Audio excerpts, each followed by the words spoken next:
My channel fun foodie. तो guys आज मैं फिर से आई हूँ आपके लिए कुछ ऐसे टिप्स और ट्रिक्स लेकर जो आपके डेली के कामों को बेहद आसान बनाने वाले हैं। और टिप्स पसंद आए तो ज़्यादा से ज़्यादा अपने फैमिली मेम्बर्स में और फ्रेंड्स में शेयर कीजिए। तो देर न करते हुए गाइज जल्दी से वीडियो स्टार्ट करते हैं। लेकिन वीडियो स्टार्ट करने से पहले अगर आपने मेरे चैनल को सब्सक्राइब नहीं किया है तो कोई बात नहीं, जब भी आपको मिले फन फूडी से वाइब तो कर दीजिए मेरे चैनल को लाइक शेयर और सब्सक्राइब। तो आइए देखते हैं हमारी ट्रिक्स क्या हैं।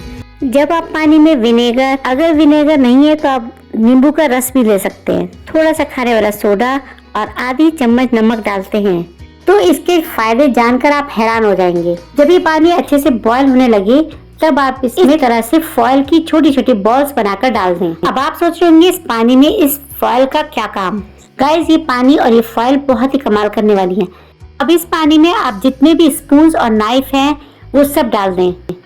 आप देखेंगे कि कभी कभी इसमें इतनी चिकनाई रह जाती है कि वो साफ करने पर भी नहीं जाती।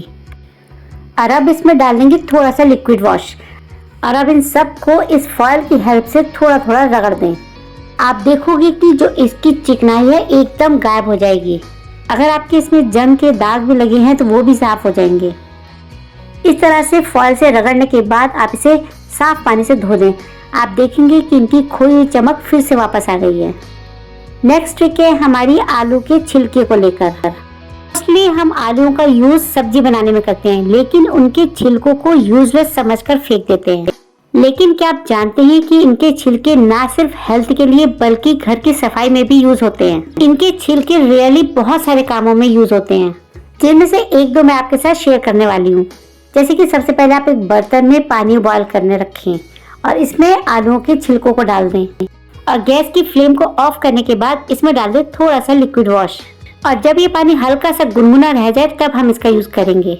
अब आप इस पानी से अपने घर के नल, वॉश बेसिन और सिंक को साफ कर सकते हैं। इस पानी को आप अपने वॉश बेसिन में, सिंक में इस तरह से डालें और अच्छी तरह से रगड़ दें। आप देखेंगे कि आपका सिंक, वॉश बेसिन और नल सब बहुत अच्छे से चमक जाएंगे। इस तरह से आप देखेंगे कि आपके आलू के छिलके न सिर्फ आपकी हेल्थ के लिए बल्कि आपके घर की सफाई के लिए भी कितना यूजफुल है और ये आपके काफी पैसे भी बचा सकता है। तो इसका एक यूज तो मैंने आपको बता दिया, तो आइए बताते हैं इसका दूसरा यूज हम कैसे कर सकते हैं। इसकी दूसरी ट्रिक भी बहुत यूजफुल है। आप इसके छिलकों को पूरी रात भर के लिए पानी में भिगो कर रखें। अब दूसरे दिन आप इस पानी को अपने पौधों में डालें। आप देखेंगे कि ये बहुत ही अच्छा लिक्विड फर्टिलाइजर बनकर रेडी हो गया है। तो आइए बढ़ते हैं नेक्स्ट ट्रिक की तरफ। तो नेक्स्ट ट्रिक है हमारी लेफ्ट ओवर चाय पत्ती को लेकर। तो जब भी हम चाय बनाते हैं तो इस तरह से चाय पत्ती बच जाती है। तो अब इस बची हुई चाय पत्ती का हम दोबारा से रीयूज कर सकते हैं। तो इसे हमें फिर से बॉईल करना है और इसे बिल्कुल इसी तरह से हमें चाय पत्ती वाला पानी चाहिए।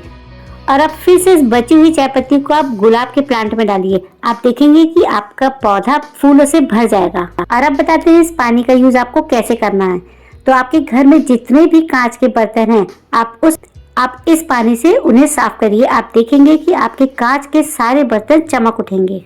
अब इन ग्लास का यूज मैं बहुत कम करती हूँ, तो आज मैं आपको इन्हें साफ करके दिखाती हूँ। इस तरह से गुनगुने चाय पत्ती के पानी में साफ करने के बाद आप इसे नॉर्मल पानी से वॉश कर ले। आप देखेंगे कि आपके कांच के बर्तन एकदम चमक उठे हैं। बहुत ही इजी मेथड है। आपको अच्छा लगे तो मुझे कमेंट में जरूर बताइए। नेक्स्ट ट्रिक है हमारी दालों को लेकर। अक्सर जब हम दालों को स्टोर करके रखते हैं तो उसमें बरसातों के सीजन में कीड़े लग जाते हैं।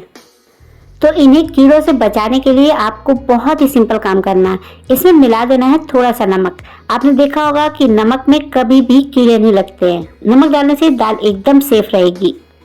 नेक्स्ट ट्रिक है हमारी दरवाजों को लेकर। आपने देखा होगा कि कभी कभी दरवाजों को खोलने बंद करने पर इतनी आवाज आती है कि हम बहुत ज्यादा इरिटेट हो जाते हैं, जो कि वास्तु के हिसाब से भी अच्छी नहीं मानी जाती। ऐसे में आपको क्या करना है कि इस तरह से ले लेनी है माचिस की तीली और उस पर लगा देनी है रुई। और साथ ही आपको लेना है सरसों का ऑयल और इस रुई को इसमें डिप करके आप इनके कब्जों पर लगा दें। जो ये ऑयल है अच्छी सी ग्रीसिंग का काम करेगा, जिससे आपके दरवाजों की जो आवाज है वो बंद हो जाएगी। आप इसे घर के हर दरवाजों पर लगा सकते हैं। ऑयल के अलावा आप अपने दरवाजों पर इस तरह से ग्लिसरीन भी लगा सकते हैं। ग्लिसरीन के यूज से भी आप दरवाजों की आवाज को बंद कर सकते हैं। वास्तु के हिसाब से भी इसे बिल्कुल अच्छा नहीं माना जाता है, इसलिए आप हमेशा अपने दरवाजों का ध्यान रखें। तो आइए देख लेते हैं नेक्स्ट ट्रिक क्या है। तो नेक्स्ट ट्रिक है हमारी सुई में धागे को लेकर। ये वाला हैक भी बहुत ही यूजफुल है, स्पेशली उन लोगों के लिए जिन्हें सुई में धागे डालने में काफी प्रॉब्लम होती है। तो वेरी सिंपल, इस तरह से आपको धागे को टिश्यू पेपर पर रखकर उसके कॉर्नर पर नेल पेंट लगाना है, तो जिससे आपका ये धागा एकदम टाइट हो जाएगा और सुई में आप इजीली धागा डाल पाएंगे। तो बहुत ही छोटा सा हैक है लेकिन काफी यूजफुल है। तो मुझे कमेंट में जरूर बताइए कि आपको ये कैसा लगा। तो आइए देखते हैं नेक्स्ट ट्रिक क्या है। तो नेक्स्ट ट्रिक है हमारी घी को लेकर। अक्सर आपने देखा होगा कि घी एकदम जम जाता है, जिससे कि उसे निकालने में काफी प्रॉब्लम होती है। मैंने तो घी को स्टील के डिब्बे में रखा है, जिससे मैं डब्बे को गर्म भी कर सकती हूँ। लेकिन जो लोग प्लास्टिक के डिब्बे में घी को रखते हैं उन्हें तो काफी प्रॉब्लम आती है निकालने में।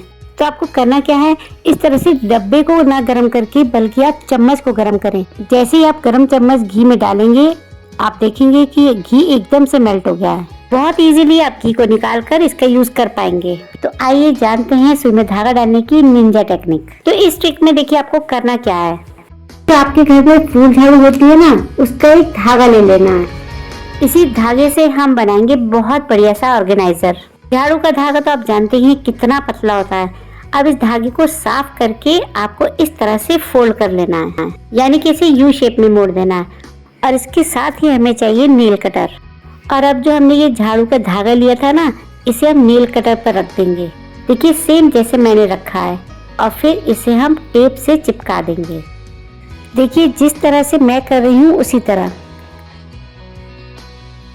तो देखिए गाइस, इस तरह से हमने एक सुई में धागा डालने वाला एक बहुत ही अच्छा सा ऑर्गेनाइजर बनाकर रेडी कर लिया है। अब आप धागे को इस तरह से सुई के होल में डाल दें। गाइस, जो ये झाड़ू का धागा होता है ना, ये इतना पतला होता है कि किसी भी सुई में आसानी से चला जाता है। तो देखिए मैंने सुई को इस झाड़ू वाले धागे में डाल दिया है।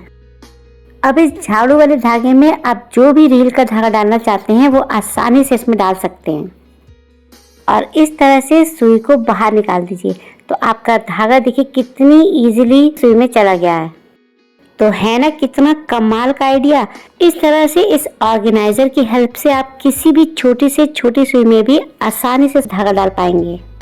इस ऑर्गेनाइजर को इस तरह से बनाकर रख सकते हैं। अगली ट्रिक है हमारी लाइटर को लेकर। कभी कभी तो हमारे लाइटर साल भर तक बहुत अच्छे से काम करते हैं, लेकिन दोस्तों कभी हम लाइटर पर ध्यान नहीं देते हैं कि हमारे लाइटर की क्या हालत हो गई है। और लाइटर में कभी कभी इतनी गंदगी फंस जाती है कि जिससे कि ये काम करना बंद कर देता है। तो आपको करना क्या है कि 1 से 2 सेकंड के लिए उसे इस तरह से गैस पर रखिए और फिर ईयरबड की हेल्प से इसे इस तरह से साफ कर लें। आप देखेंगे कि जो लाइटर मॉइस्चर और गंदगी की वजह से खराब हो गया था वो अब बहुत अच्छे से वर्क करने लगेगा। वुडन स्पैचुला अगर आपके पास भी हैं और काफ़ी टाइम से अगर ये रखे हुए हैं तो आपने देखा होगा कि इसमें वाइट लेयर से जम जाती है। तो उसे दूर करने के लिए आपको क्या करना है, आपको लेना है इस तरह से डिश वॉश और इसमें मिलाना है खाने वाला सोडा और थोड़ा सा पानी डालकर इसे सॉफ्ट स्क्रबर से आप साफ करेंगे तो आप देखेंगे कि आपके स्पैचुला एकदम नए जैसे चमक गए हैं। सभी स्पैचुला को इस तरह से साफ करने के बाद आप इन्हें नॉर्मल वाटर से धो दें। और हाँ गाइज, आप हमेशा इसे सूखे कपड़े से पोंछ कर ही रखें, क्योंकि अगर इसमें मॉइस्चर रह गया तो ये खराब हो जाएंगे। आइए बढ़ते हैं नेक्स्ट ट्रिक की तरफ। नेक्स्ट ट्रिक है हमारी सरसों के ऑयल को लेकर। तो जब भी हम सरसों के ऑयल में सब्जी बनाते हैं तो बहुत से लोग ऐसे होते हैं कि जिन्हें सरसों के ऑयल की महक बिल्कुल पसंद नहीं होती। जितना भी हम इसे जला लें इसकी कहीं ना कहीं कसैलापन इसका रह ही जाता है। तो इसके लिए आपको एक छोटा सा काम करना है। तो आपको करना क्या है कि जब भी हम सब्जी बनाएं तो ऑयल को गर्म करते समय हम उसमें 2 चुटकी नमक डाल दें, जिससे कि उसका सारा कसैलापन दूर हो जाएगा। मेरी ये सारी टिप्स अगर आपको पसंद आई है तो मेरे चैनल को लाइक शेयर और सब्सक्राइब जरूर कर दीजिए। मिलते हैं नेक्स्ट वीडियो में, तब तक के लिए बाय बाय।